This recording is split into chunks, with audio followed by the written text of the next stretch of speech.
take you back up into the jump portion of the track. Little tiny step over here. A lot of guys not able to do it.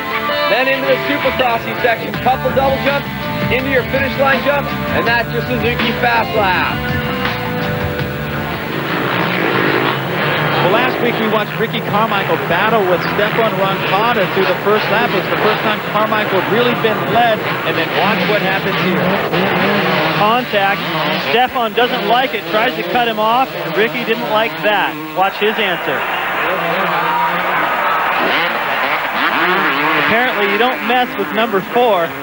You mess with the bull, you get the horns, right, David? Yeah, apparently. And it resulted in no points on the day for Stefan Roncada, and we asked Ricky about the confrontation.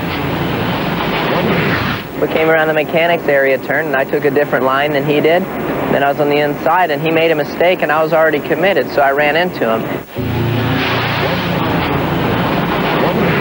He was right behind me in the rut, and when I got back on the gas, he hit me really hard on the right side of the bike, and I was really pissed because I didn't know where it came from. It was like, it wasn't even like trying to make a block pass, or it wasn't in front of me. It just like held it wide open and didn't worry about who was in the line, and blocked my front lever right there. And we go into the next straightaway. I jump the tabletop, get on the gas, and try to go as fast as I can to the next turn to get there before him. And next thing I know, he's coming in like balls out, it hits me. And the thing that I try to tell everybody is, why would I want to hit somebody and jeopardize, you know, hurting myself or hurting my bike to where I couldn't finish a moto? I just slammed the hay bed, and him, instead of trying to take it easy, just slammed me into the hay bed. When I hit him, he thought I was trying to kill him, and then he started stopping and looking at me, and then after that, we kind of had to play a game. And, you know, we're not getting nowhere playing games. Everyone's just going to catch us, and I think he needs to realize that. Yeah, I want it by. I want to take him by, and I can't. And I will. Well, as we take a look at our Suzuki starting lineup here at High Point Raceway, you see both Carmichael and Stefan Roncada on the grid. And David Bailey, those are fighting words from Roncada. Yeah, and I think you'll see a different tactic of fighting from Ricky Carmichael. He just lets his results on the track speak for themselves. Well, the card is almost sideways here for the first moto of the 26th annual Soviet High Point Nationals. Ricky Carmichael is your points leader with a perfect score so far, but you know what?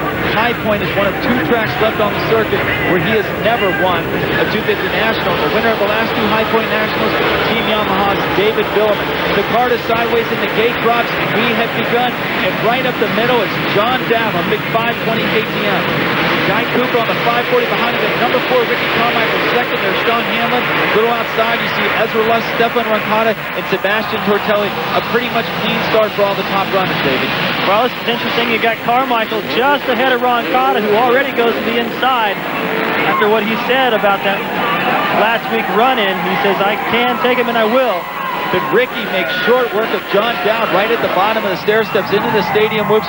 Carmichael's out front. Before Roncada can hit him, he's going to have to get around Dowd. And good luck. He's already getting just showered with rocks and dirt heading up that hill. It's such a powerful bike, and it was smart for Ricky to just jump on him right away before he got settled in. Carmichael, your leader, as we get halfway through the first lap here at High Point Raceway. He's already starting to gap the field, and David, we've said that 4 other times this year in the first 4 motos. Well, this is what he does. It reminds me of the dominant Jeremy McGrath in Supercross for so many years. He'd get the lead right away and check out, put in the fastest laps of the day, or of the night rather, and just pretty much force everyone to start racing for second place. Carmichael down into the off-camber. He is on the number 4 red Honda, and he is already pulling away. The track turned out perfect, David. A little bit of rain yesterday, but you could see the ruts in the corners of Stefan Roncada, and now Ezra Lusk both go by John Dowd. Just a perfect track here at High Point. Nice line by Roncada, the way he jumps down into that GP section right there. This is that corner that Cameron talked about, probably the little slippery corner on the entire racetrack. Billerman getting a little squirrely there. Not a good start for him. He's won here 2 times in a row, and with that kind of start against this year's competition, he's in trouble. You see the riders come down Bradshaw Boulevard. Carmichael already out of the picture. That is your third place rider, 37-year-old privateer John Dowd, who rides the CernixRacing.com KTM. He is in the middle of a bunch of two-stroke factory riders, and right now, fourth place was last week's big surprise, Sean Hammond. He's borrowed that Sovi Suzuki from, I don't know, either Kevin Windham or Travis Pastrana, both of Suzuki's big guns out of the 250 class. Of course, Travis broke his navicular bone last week. It turns out that's not going to be quite as bad as a lot of people thought. Maybe just 6 weeks in a cast and he should be okay. And Sean Hamlin looks a lot like Travis. I know that Lee McCollum, Travis's mechanic, was doing a little bit of work for him. He's running those hand guards like Travis, and he's running in a different gear this week. Different, like no gear like Travis is wearing. So at first glance, he looks a lot like Travis, especially since he's number 99. Yeah, slap a 1 on the front of that bike and maybe give him about 5 more miles an hour down the fast hills, and he might beat Travis Pastrana. That's Ezra Lusk, the second place rider. And we've been waiting for Ezra to sort of erupt here on this 250 National Tour, David. And it just hasn't quite happened yet. Is Ricky Carmichael in his head, or is this all that faster Lusk can go? Well, he's trying to build on. Oh, right there. He makes a big mistake and gives second place back to John Dowd. Those kinds of little screwy things that keep happening to Ezra outdoors that keep him from building confidence. You know, instead of being ahead of Dowd and chasing after the leaders right now, and without getting any ruse or wrecking his vision, he's got to deal with getting back around John the second time, which won't be easy, and Tortelli, who's starting to pick it up. And I don't really think Ezra's known for his outdoor skills, and he's trying really hard to improve that this year. Right now, he's going underneath the KTM as they get down the bottom of the off-camera. Now it's a sprint race up the hill, but KTM was down on the inside, and you know what? I think he just gave him that spot. Well, Ezra somehow was able to stay even with that powerful 520 up the uphill right there, and the way he went around the corner and put him on the inside of the downhill.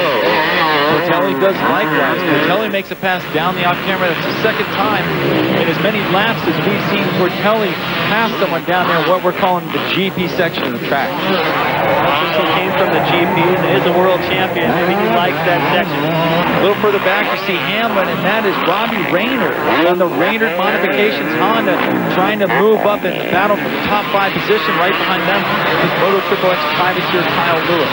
Look at that triple. A lot of air going up that. It forced them to go a little bit wider in the corner. Those guys both doubled it and were able to help the inside. Right there you saw Hamlin go just a little too far outside and allowed Rayner to come in underneath. You know what? That's a pass people make all the time at High Point. Going inside out, whether it's in the last turn or in the first turn, like we just saw Tortelli do to Ezra Lusk. That corner they just went through, I crashed there. Whoa, and Tortelli doing the big Dunlop double. That was not a double jump before this year, David. We'll be right back to High Point.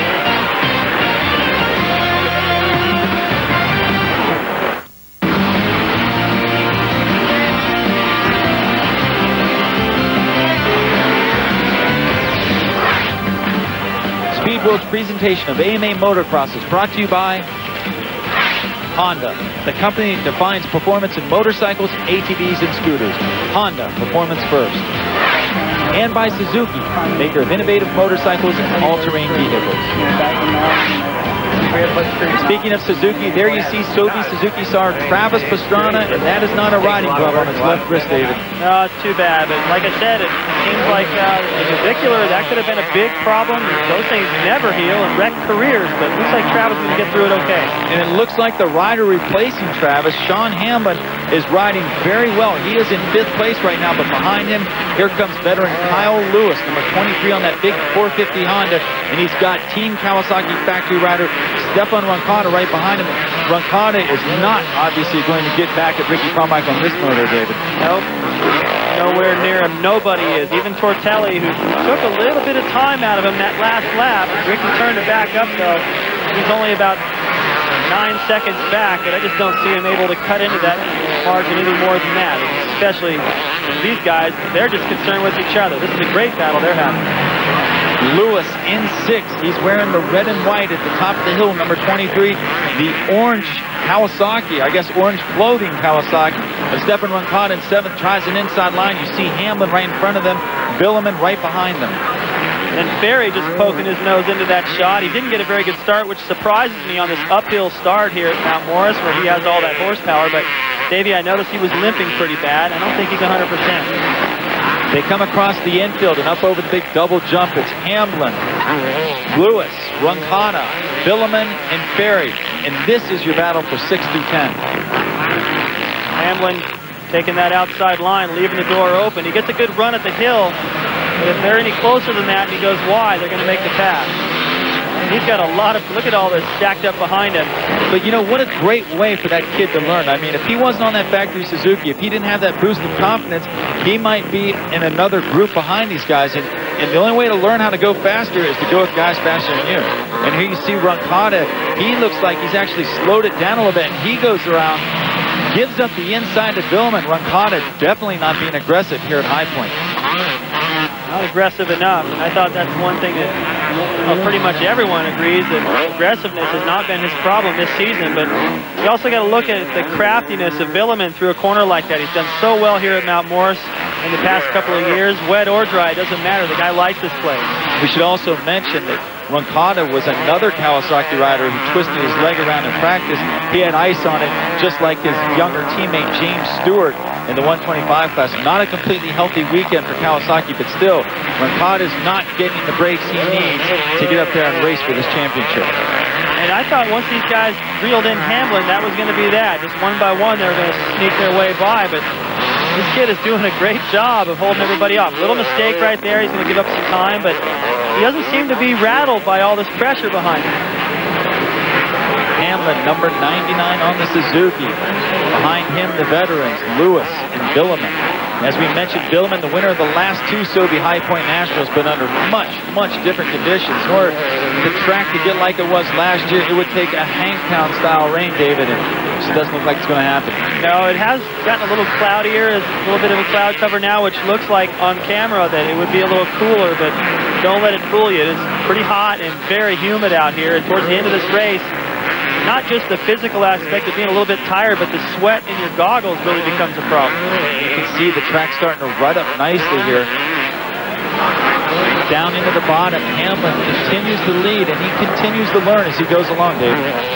He looks good as well, too. You see him blast out of that berm right there, and there's a difference between a guy that gets a start, doesn't really run up there and just sort of tries to survive. He is not surviving here. He's holding these guys off pretty well. And just like you said last lap, if he leaves that door open, Kyle Lewis is going to go in there and take it from him. And right there's a lesson learned as Lewis goes past him and into 5th place.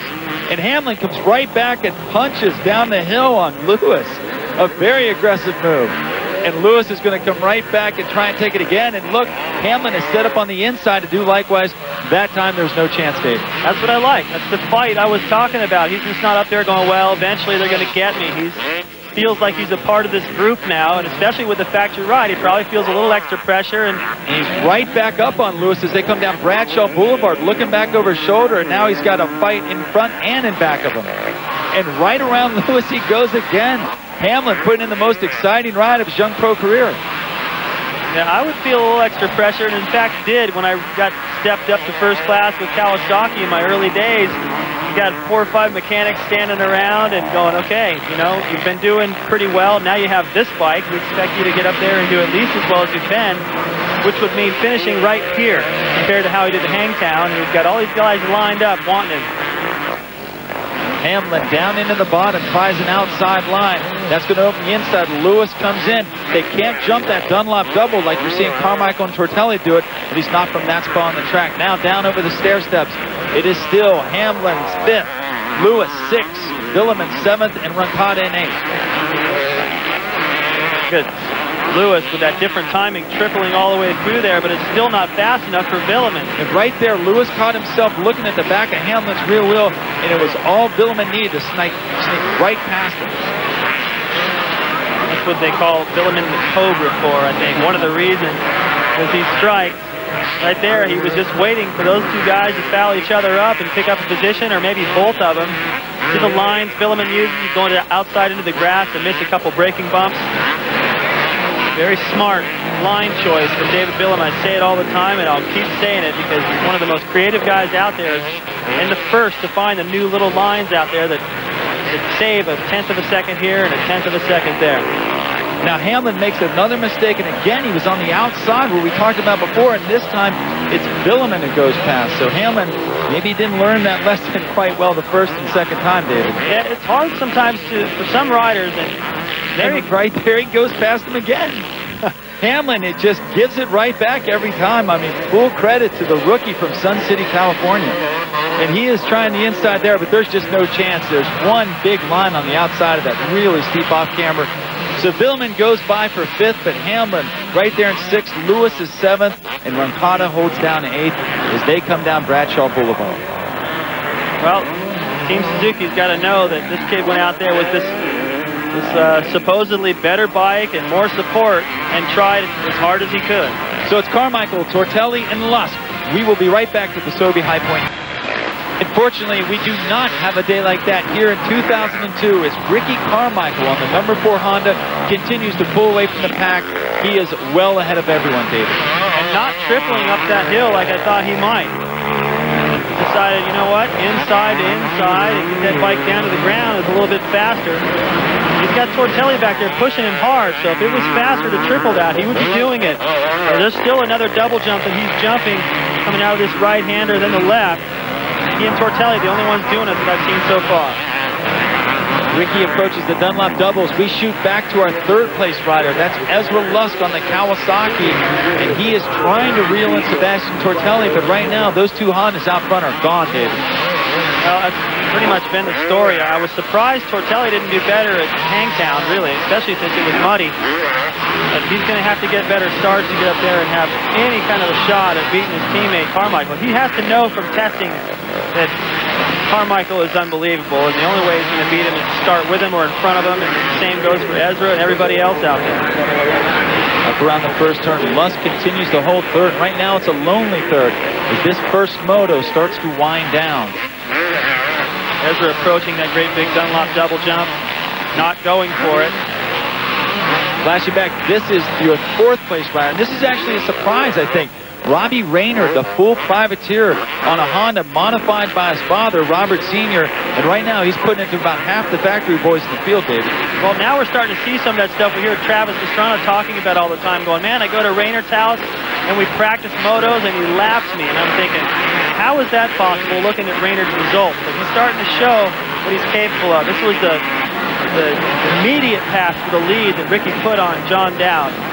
He'd only had a couple of corners in the books at this point. Ricky right to the inside, takes over the lead, and he's been pulling away each lap. His lap time's 3 or 4 seconds faster than the chase group, everybody other than Tortelli, who's matched it, but he's not gaining. Carmichael has won motos here before on the 250, but he has not won an overall. As he winds his way back into the GP section on his last lap of the first 250 moto here at the Sobe High Point Nationals, giving the fans a little salute. Now it's just one straightaway to go, up over the giant tunnel jump, and then it's out Bradshaw Boulevard. Ricky Carmichael, perfect so far this season, is going to put the first moto in the bag. That is 5 in a row as Carmichael takes the checkered flag. The gap over his teammate Tortelli stayed about the same, but those two pulled away nearly 45 seconds from 3rd place Ezra Lusk. See Lusk down in the bottom part of the track in the GP section. He's more or less by himself, and the next rider, of course, is that privateer Robbie Rayner. Be anxious to see if he can put together another ride like that in the 2nd moto. And if he does, take a look at his riding stock as he stands an awful lot and makes the bike work underneath him. Makes it look real. Almost looks like he's going slow, but 4th place out here is not slow. Well, Robbie Rayner was always known for his good style and his bad shoulders. But 4th place here in the first moto at the Sobe High Point National. We will be right back to hear from our winners. Welcome back to High Point Raceway for the 3rd round of the 2002 U.S. Motocross Championships. Well, once again, Ricky Carmichael puts it to the 39 other riders in the field. Here's what he had to say. I felt good. You know, Sebastian was riding good. It's a good thing I got out front and got a good lead because he was turning, you know, a little bit faster lap times than I was, and then he let off at the end. But it would feel good to win here on the 250. You know, it's always been muddy and the track conditions haven't been too good, but you know, we'll see what happens 2nd moto. Well, just another day at the office for Ricky Carmichael. He takes the win. Tortelli second, Lusk, Raynard, and Team Yamaha's David Billman rounding out the top 5. Sean Hamlin does a good job of holding on to 9th, and Kyle Lewis with a late fall goes back to 10th place. A little further back at 15th, you see 40-year-old Guy Cooper. Well, we also caught up with Sebastian Tortelli, and here's what he had to say about the first moto. You know, my speed has been very good. I just same speed as Ricky, and that's the problem. Maybe he just got a better start than I did, and I tried to catch up, but it just was too big of a gap, and he was riding great. So we were riding the same speed. So I just tried hard and tried to make it possible, but this time was not. Maybe next moto will be better. Some upcoming races on the AMA Chevy Trucks Tour. If you want to learn more about these events, log on to